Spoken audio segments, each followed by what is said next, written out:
McLennan County commissioners continuing to discuss how to prevent this rapid spread of COVID-19 right here in Central Texas. Fox 44's Emily Kay shows us what was decided in today's meeting. Adam, the county considering several ways to stop the spread of COVID-19. One of those ways was issuing a countywide mask order that was presented at yesterday's emergency meeting, but tabled for further discussion today.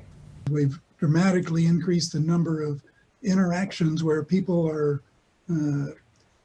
interacting person to person, and to get that under control, we've got to affect the number of times when those interactions occur and transmission of the virus from one person to another occurs. McLennan County is seeing a sharp and concerning increase in coronavirus cases over the past few weeks. 100 people with COVID-19 typically transmit infection to 200.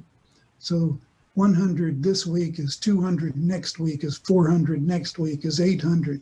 And that's the exponential growth. Commissioners discussing ways to prevent the spread from getting any worse, such as wearing a mask in public. They act as a filter to prevent things that you breathe in from getting through, and you know, they filter out the virus as you breathe. And voting that masks be highly recommended within the county. This recommendation will not interfere with decisions already made by individual cities, and businesses will not be fined under this order. I think we've put enough burden on our local businesses to have something in place that they've got to worry about getting fined over. I mean, they're already limiting their hours, limiting their operation.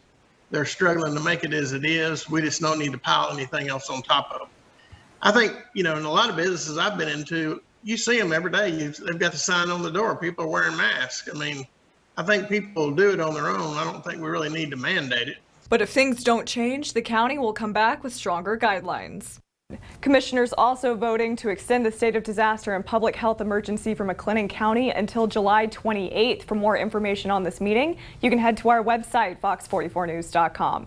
In the newsroom, Emily Kay, Fox 44 News.